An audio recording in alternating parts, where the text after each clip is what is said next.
बुलाते हैं। नव कुलाय विद्महे विष्णुदंताय धीमहि तन्नो सर्प प्रचोदयात्। सर्पात् सर्प भद्रं ते गच्छ सर्प महाविष। पर सच कहूँ, मैं तुमसे तभी काटता हूँ जब मुझे डर लगता है। मैं शांत रहना पसंद करता हूँ, एकांत में, जंगलों में, झाड़ियों में, मंदिर की शिला के नीचे या किसी पुराने कुएं की गहराई में। मेरा जहर, तुम्हारा इलाज। मुझे पता है कि मेरा जहर तुम्हारे लिए घातक हो सकता है, पर तुम्हारे पास भी उपाय है, एंटीवेनम, जो मेरे ही जहर से बनाया गया है। अगर मैंने तुम्हें काट लिया तो घबराओ मत, तुरंत अस्पताल जाओ, जख्म को साबुन पानी से धो, पट्टी बांधो, शांत रहो और हाँ, एंटीवेनम लेना न भूलो। मेरी नींद, तुम इंसान 8 घंटे की नींद के लिए तरसते हो। मैं एक दिन में 16 से 22 घंटे सो सकता हूँ। सर्दियों में तो मैं महीनों की शीत निद्रा में चला जाता हूँ। हाइबरनेशन। ना भूख, ना प्यास, ना हलचल, सिर्फ शांति, भय या भक्ति। कुछ लोग मेरे नाम से कांपते हैं, कुछ मेरे नाम से कसम खाते हैं। आस्तिक मुनि को याद है न तुम्हें? उनकी आवाज सुनकर हम सांप भी रास्ता छोड़ देते हैं, क्योंकि उन्हें वासुकी का वरदान मिला था, जो मेरा नाम लेगा उसे कभी सांप भय नहीं होगा। मैं सांप हूँ, हाँ, वही जिसकी फुफकार से तुम डर जाते हो। पर क्या तुमने कभी सोचा है कि मैं भी तुमसे उतना ही डरता हूँ जितना तुम मुझसे? मेरे पास कोई हथियार नहीं, कोई पंजे नहीं, कोई हाथ नहीं जो हड्डियां तोड़ सके, बस जहर है। और वो भी मैं तभी इस्तेमाल करता हूँ जब मुझे लगता है कि मेरा जीवन खतरे में है। मेरी दुनिया, मैं धरती पर रहता हूँ, पेड़ों पर चढ़ता हूँ, पाताल तक भी पहुँच सकता हूँ। मेरा नाम ब्लैक मांबा हो सकता है, या रसेल वाइपर, कोबरा या फिर क्रिसोपेलिया, जिसे तुम उड़ने वाला सांप कहते हो। Black Mamba. अरे हाँ, मैं अफ्रीका में मिलता हूँ, जरा तेज चलता हूँ, 20 किलोमीटर प्रति घंटा की रफ्तार से। अगर डर जाओ तो बार बार काट सकता हूँ, लेकिन सिर्फ इसलिए क्योंकि मैं खुद को बचाना चाहता हूँ। उड़ भी सकता हूँ। नहीं, मेरे पास पंख नहीं है, बस मैं अपने शरीर को फैलाकर ग्लाइड करता हूँ, पेड़ से पेड़ तक, 330 फीट तक। मुझे समझो, WHO और भारत के अनुसार हर साल 50,000 से 60,000 लोग मेरी वजह से नहीं, मेरी गलत समझ की वजह से मारे जाते हैं। उनमें से कई को मैं मारना नहीं चाहता था, मैं सिर्फ बचना चाहता था। कोबरा, रसेल वाइपर, करैट, हम खतरनाक लगते हैं, पर हमारा जहर सिर्फ एक रक्षा कवच है। वैसे भी हर कांटा जहर वाला नहीं होता, कभी कभी ड्राई बाइट भी होता है, जिसमें जहर छोड़ा ही नहीं जाता। अगर मैं सामने आ जाऊं, धैर्य और साहस सबसे जरूरी है। सच मानो, मैं तुम पर हमला नहीं करता जब तक मुझे उकसाया न जाए। लेकिन अगर तुम मुझे पकड़ना चाहते हो, तो बस सुरक्षित तरीका अपनाओ, जैसे कि बैडमिंटन रैकेट में मच्छरदानी का जाल लगा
सकते हो।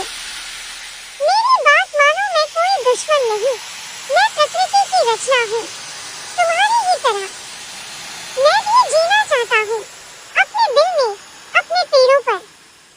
अगर हम एक दूसरे को समझ लें तो जिंदगी आसान हो सकती है।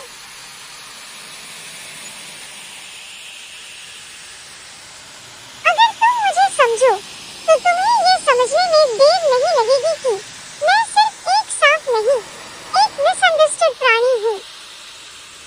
एक सांप जो सिर्फ जीना चाहता है। जब मैं पहली बार उस कांच के टैंक में पहुंचा, सब कुछ नया था।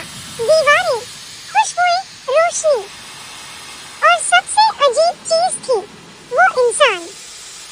एक सप्ताह तक मैंने खुद को हर चीज से दूर रखा। कोई हरकत नहीं, कोई आवाज नहीं, बस मेरी सांसों की सरसराहट और समय की चाल। मुझे जगह को अपनाना था। इंसान समझदार निकला। उसने मुझे अकेला छोड़ दिया। कोई जबरदस्ती नहीं, कोई जबरन प्यार नहीं। उसने मुझे समय दिया और मेरे लिए वही सबसे बड़ी बात थी। पहला संपर्क एक दिन इंसान ने मेरी दुनिया को थोड़ा थोड़ा छूना शुरू किया। पानी का कटोरा, वो लकड़ी की टहनी, मेरा आरामगाह। वह हर चीज को धीरे धीरे बदलता लेकिन मुझसे दूर रहता। मुझे समझ आने लगा था वो मुझे चोट नहीं पहुंचाना चाहता। मुझे उसकी गंध पहचान में आने लगी। एक दिन उसने अपना हाथ मेरे सामने लाया, बिल्कुल मेरे सिर के पास, लेकिन इतना नहीं कि मैं असहज हो जाऊं। मैं उसे सूंघता रहा।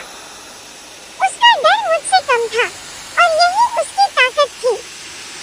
धीरे धीरे मैं खुलने लगा। उसने दस्ताने पहन रखे थे। शायद उसे मुझसे डर था, लेकिन मैंने कोई हरकत नहीं की। फिर उसने मुझे हल्के से छुआ, मेरी पूंछ के पास, बगल से। सीधे सिर पर हाथ नहीं रखा और न ही मेरी पूंछ पकड़ने की मूर्खता की। वो समझदार था। मैं अब थोड़ा सहज था। आज मैं कह सकता हूँ, मैं अब डरता नहीं। जब वो मुझे पकड़ता है, मैं कांपता नहीं। उसकी हथेली में आराम महसूस होता है। वो मुझे पहचानता है और मैं भी उसे। हाँ, मैं कुत्ता नहीं हूँ जो पूंछ हिलाकर दौड़ पड़े। नहीं बिल्ली जो आपकी गोद में मचल जाए। मैं सांप हूँ। मेरा प्यार चुपचाप है और मेरा रिश्ता समय लेता है। लेकिन अगर तुम समझो तो मैं भी तुम्हारे साथ जुड़ सकता हूँ। इंसान दोस्तों, आपसे मेरी अपील है, मेरे जैसा कोई भी सांप तब तक सहज नहीं होगा जब तक तुम उसे समय, स्पेस और सच्चा सम्मान नहीं दोगे। अगर तुम ऐसा कर सकते हो तो हम दोनों एक दूसरे को स्वीकार सकते हैं। और हाँ, मुझे छूने के बाद अपने हाथ धो लेना मत भूलना। सल्मोनेला नाम की एक चीज होती है इंसानों के लिए जो मुझे कोई फर्क नहीं पड़ती, पर तुम्हें हो सकती है। अध्याय 7। अंत में बस इतना कहूंगा।